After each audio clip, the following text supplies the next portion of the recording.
Here we go, here we go, here we go, here we go. This is it. This is Top Flight Time Machine. I am Andy Hotbody Dawson. Pow, pow, pow. I'm Sam Nifty Delaney, so what? Welcome along. It is your Monday morning episode, but my God, you get it on a Sunday evening if you're an IFS subscriber. Advert free and everything. Whew, what a life. What a time to be alive. Tell you what, talking about what a time to be alive, I know that there is a huge crisis in men's mental health these days, but can you imagine how much worse that crisis would be if we didn't have the ability to do small jobs, DIY type jobs, thanks to YouTube tutorials? Oh yeah. Because I've just come in from leveling up the heights of my headlight beams in my Skoda Octavia, thanks to a YouTube tutorial. Oh wow! You know, how did you even know that was a problem? Well, one beam is lower than the other. When I've got the lights on at night, it's been like that for ages. And I wouldn't have noticed that if I had my beams on. Yeah. I just see a big pool of light in front of the car. Well, your beams are obviously fine then. And if one of them's lower than it should be for whatever reason, then you know. What you're saying is, trust me, if there was a problem, I'd know. Oh, you'd know. You'd realise, yeah. And I have realised. I've fucking done a bit of Googling, a bit of YouTube searching, and it's pretty easy to sort out. There's a little screw you can turn inside the bonnet. You must feel great. I feel really good. The only thing that was bothering us was someone started barbecuing in the vicinity while I was doing it, and I could smell barbecue and chicken, and that made me angry. Why? Because you wanted some, or did it make you a bit choky and coffee? Yeah, I just fancied it. It smelled Have really you seen great. that episode of Friday Night Dinner when they throw Jackie an emergency party because what's his name, Martin's forgotten to invite anyone, or he's got the day wrong, so he has to quickly go and rustle up neighbours to just come over. And one really weird neighbour just turns up and says, "Is there chicken? I heard there'd be chicken." And he comes in and he just grabs this chicken and then he runs off, and they find him upstairs in one of the bedrooms, just under the covers, fucking stuffing his face with the free chicken. I remember that. That's very TFGM. Very Your much. love of chicken, my love of just going up to the bedroom upstairs in a party and being alone. Completely. Friday Night Dinner was one of them things that got us through lockdown. We properly got into it. Absolutely, yeah. That was when I got into it. Back to back. Me and my daughter are watching back-to-back episodes of Seinfeld at the minute.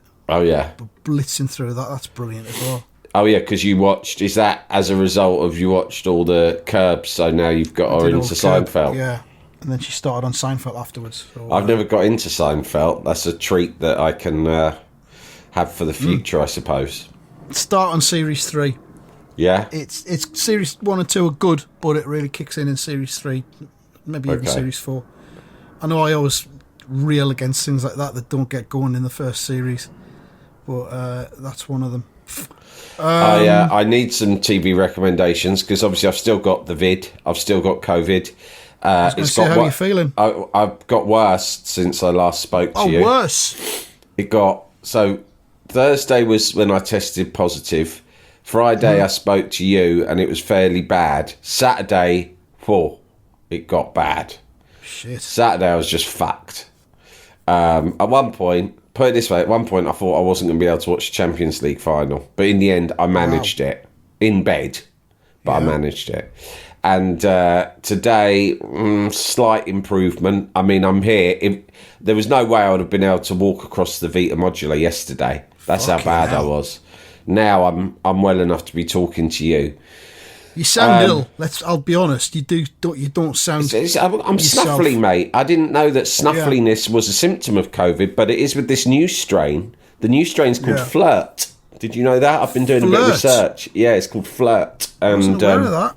Snuffliness is a new symptom, and I have been. It sounds like a perfume. I've broken my record. I'm not exaggerating when I tell you, right, that I have done 8 consecutive sneezes, right, on more than one occasion in the last 24 hours. So like this, achoo, achoo, achoo, achoo, achoo, achoo, achoo, like that. Yeah. And like at one point, because me and my daughter, we love watching Grey's Anatomy, which I've talked about before, and Grey's Anatomy is really bad if you've got even the slightest hint of hypochondria in you, then Grey's Anatomy is a bad show to watch, because if you know, over the years and years they've been making that show, they pretty much had someone die of everything it's possible to die of. And one of their favourite things to do is make someone come in with something seemingly trivial that very quickly escalates into life-threatening. So I actually texted it, like, really seriously, because my daughter is like she's like an encyclopedia of Grey's Anatomy, right? She can remember every episode and every case within each episode, right? She loves it that much. And I texted her last night, because I'm confined to my room. I can't interact with the rest of the family directly. Yeah.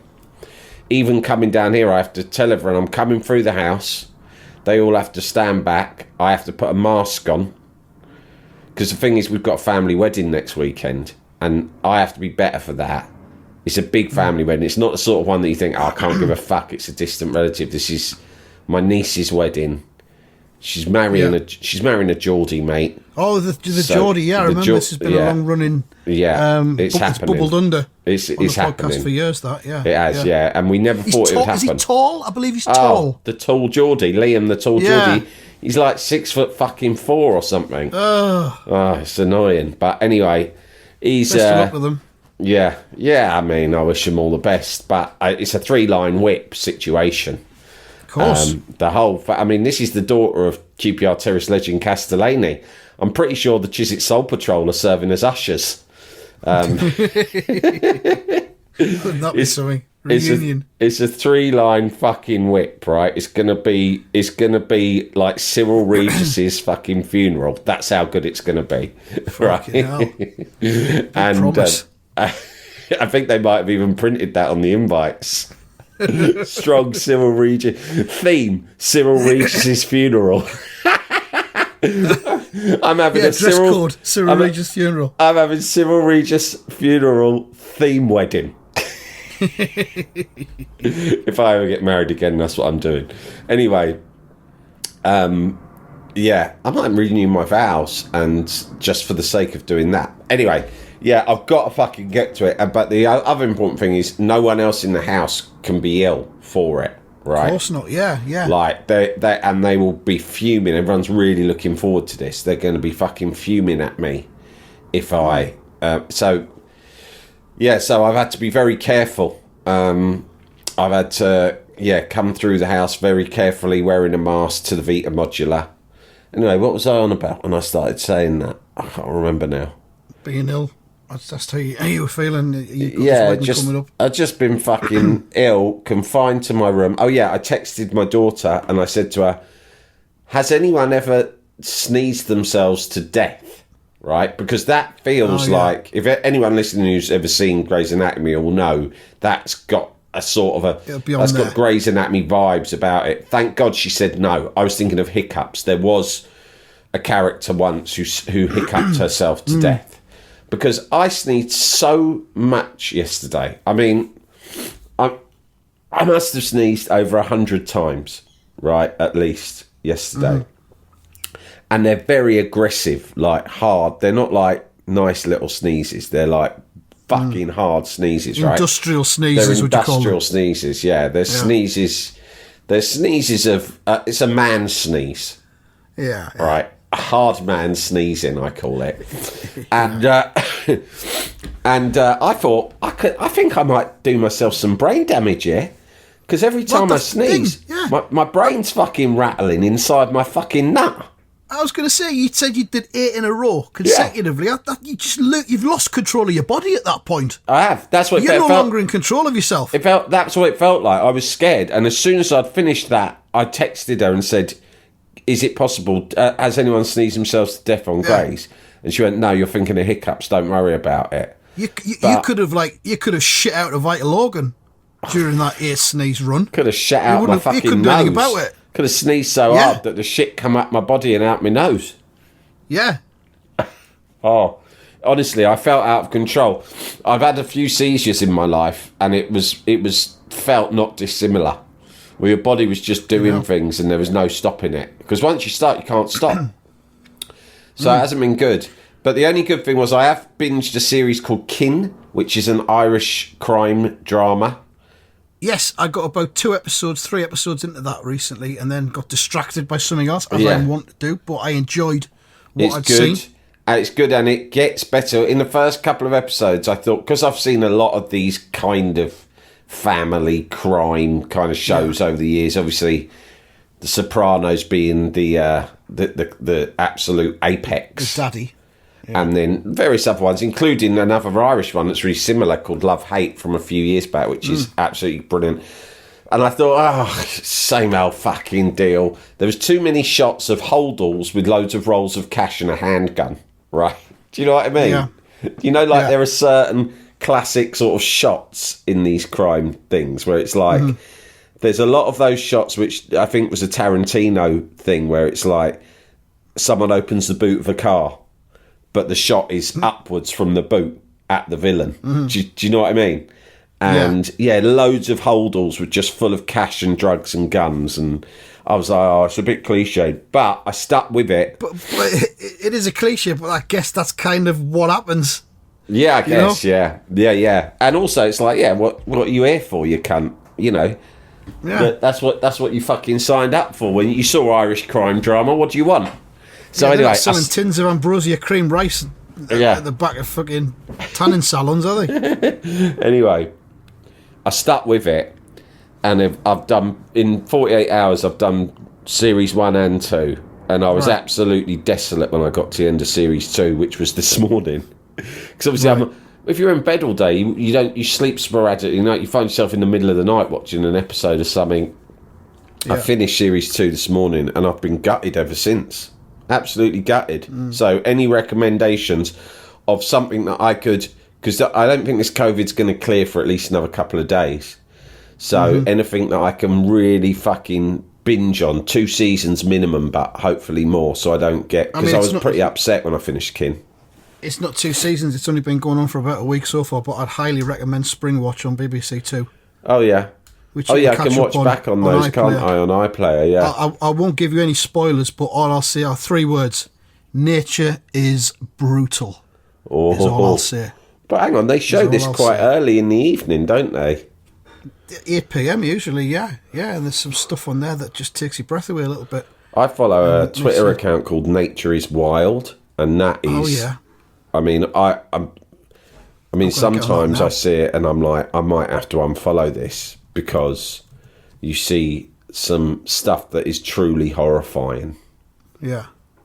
Like, I told you once, like, what was it? It was like a bird swept down and picked up a snake and swallowed it. But then as the bird was flying along, the snake sort of somehow broke out of the bird's guts in midair and just jumped out. See ya, cunt. And just jumped out of its guts.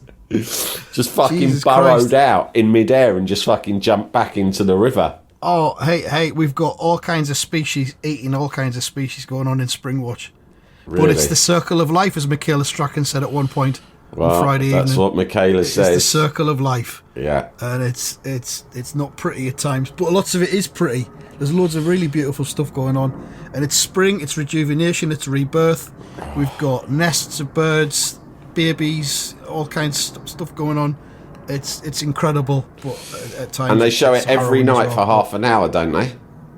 It's on for an hour. It's on for an hour every night, so you should every night play through a few. Oh, I'll have fucking loads to get stuck into. Yeah, I'll start that tonight. That's perfect. They had a night off on Thursday for some reason, but it's been on like Monday to Friday. That's a really good antidote to urban crime drama as well. Because there's no crime as such. None of these people are breaking. None of these animals are breaking any laws.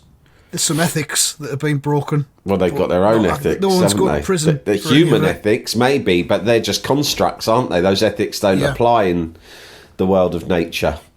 True.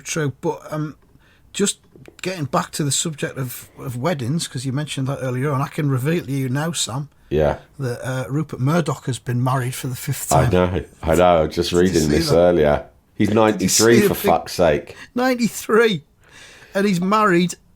Elena Zukova, a 67-year-old retired molecular biologist. Fucking hell. This is like out of a James Bond film. All all of his wives follow a sort of a James Bond theme. Like, they're all the sort of women that James Bond has it off with. Because, obviously, Jerry Hall was a model, right? Yeah, and then Wendy Deng Bond girl. was a businesswoman who had martial arts skills, right? As we saw at the thingy inquiry, and now a molecular biologist.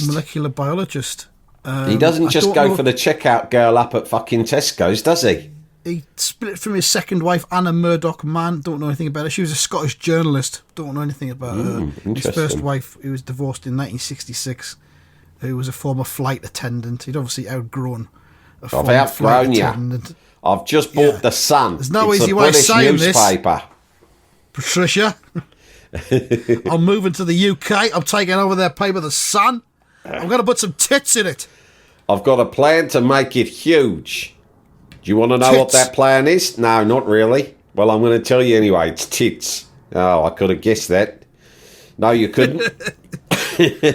I could. You love them. If you could have guessed that, then you'd be the one about to become the world's biggest press magnet, not me, not yours truly. I'm going to use tits. I'm going to build a ladder made of tits that goes right to the very top of the media. A tit ladder. Jalapeño. Here's a brief but annoying message to let you know that you wouldn't be hearing this brief but annoying message if you were a subscriber to our Iron Filing Society Patreon offering. For the price of a pint and a St Clement's each month, you can get up to 4 episodes a week, 9 months before the rest of the world gets them. Early access to regular episodes, lots of other marvellous benefits, and there's absolutely no adverts or brief but annoying messages like this that'll get right on your tits. Find out more and subscribe now at tftimemachine.com/ironfilings. Jalapeño. Jalapeño. Yeah, I've just looked at the wedding photographs and he looks about 108 as opposed to 93. She's very attractive. Elena Zhukova, the 67-year-old retired molecular biologist. Yeah. He's done well. Once again, he's punching well above his weight. I swear to God, when we first started doing this podcast, he was still with Wendy Deng. That's 2 wives ago. It was Wendy Deng. We're still sat here. We're still sat here doing the same shit. We're both in the same relationship status as we were. Yeah. And since then, Murdoch has launched and subsequently shut Talk TV. Yeah. He's married Mick Jagger's ex-wife and now a molecular biologist. And what have we done in that time? Fuck all, mate. We did an odyssey we did a deep dive into mud at one point. And pigs. Done a few live shows. That's about it, really. Had that falling out with the people in Sheffield. Yeah. Threatened to do lots of things that we then didn't do. Yeah, we've got no right to mock Murdoch, I don't think. Actually, divorced Wendy Deng in 2014. That was 10 years ago. Wow, that's mad. We were just doing slightly problematic impersonations of Wendy Deng when this started. Then, and when I say we, it was probably me. And probably mainly you. Yeah. I apologise for it, but at the same time, I'm tempted to do it again now. But I have been taking a huge amount of Nurofen and the decongestion one as well. It's probably best not to. Sudafed. I'm high on Sudafed. Yeah. I could start doing a problematic impersonation of a Chinese businesswoman at any point. We could start doing them on the video messages that we do for 25 quid a pop. We could do for 50 quid. We'll do problematic impersonations, but you've got to keep them secret. We might introduce a level, dark level. No, not dark level. We'll call it problematic level, above turbo, and that is for the stuff that can never reach the ears of the non-paying public. Yeah. We have the technology to keep all that ring fenced. We can make sure that it doesn't go anywhere. Yeah, the problematic level can just stay there. Well, if John Pigface of the Daily Pig wants to undermine us or scandalise us, he could always expense it. I reckon I can stitch those cunts up, but you're going to have to expense. They've got a problematic level of their podcast, but it costs £100 a month. I'm going to have to expense it. I reckon they've got it ring fenced, but I'll just record it on my dictaphone. Dictaphone. So yeah, Rupert Murdoch married once again. We had an email from a regular contributor and our official diversified farmer, Lewis Clare. This is in response to the episode Vinegar Salad that we did on Friday, I think it was. He says there was an episode of Come Dine With Me which featured a no-nonsense Yorkshire bloke. He was an absolute cunt to everyone and slagged off all their meals. Finally, the time came for his go. His starter was called Yorkshire Salad. A Yorkshire pudding filled with Bisto gravy, so far so good, served on top of some shredded iceberg lettuce dressed with Sarson's malted vinegar. Excellent. For extra value, he dressed the lettuce the night before, so the acid had effectively cooked it and turned it to mush. Lewis says it was fucking sensational. He dressed it in vinegar the night before. That's incredible. That's incredible. That is. They should just do a Yorkshire only version of Come Dine With Me. Yeah. Yeah. There's anyone that goes on Come Dine With Me and just refuses to respect the format and the the competition itself is all right by me. I like that. Yeah. I'm going to quickly Google Yorkshire Salad on Twitter and see if anything comes up, because there might be a clip there of it. You never know. Yorkshire Salad. Is the Yorkshire Salad a known thing?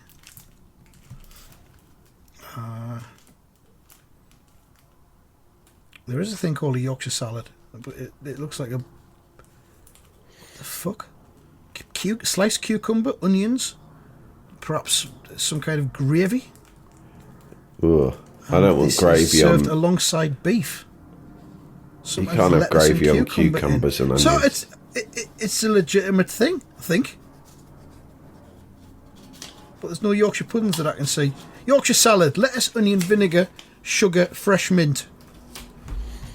Oh, I've got one. You know. There it is. There it is. Bless you. Oh, God, I've set the dog off. Set the dog off. Shut it. Oh, my God. Live sneezing. Potential episode idea. Can you see how my son's reacted to the dog? This has been a spectacular chain of events in our household. What's happening? I sneezed 3 times into the microphone.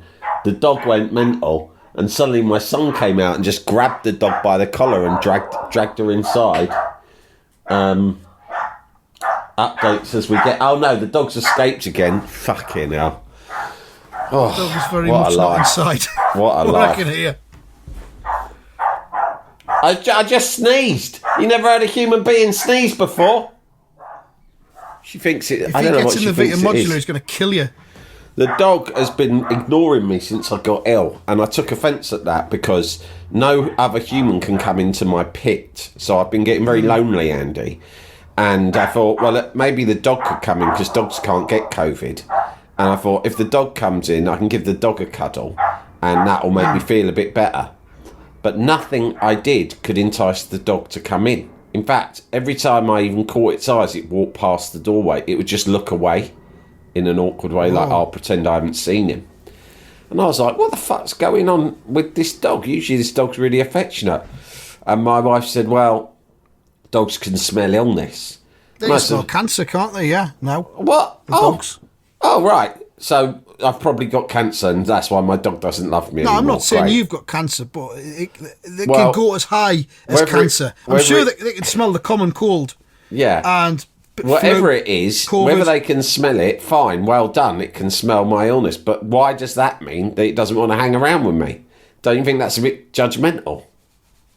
Dogs are meant to know when you're suffering, and they're meant to come and that's what I thought. Console you. And I thought it'd be like, well, we'll like a cuddle, But in fact, it's like, oh, you're hell. Fuck that.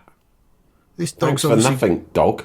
This dog's obviously got you pegged as a weak. Maybe it thinks member I'm a of the malingerer. family, and it doesn't see that you can do anything for it. Fucking waiting for me to die so it can dine on my corpse. Feast on your eyeballs. It's getting a bit Springwatch. It's got its eyes on my fucking eyeballs. Every time it looks at me, I turn into a big roasted ham, like in Tom and Jerry cartoons. He starts to drool at the side of his mouth. I fucking do look like a big roasted ham anyway. I'm fucking that hot. Anyway. Well, we've learned that a Yorkshire salad is actually a thing because there's so much of it on Twitter. So many variants of it. Talking of correspondence, on Friday, as well as talking about vinegar salad, which is, I'm assuming, what inspired that email from Lewis Clare.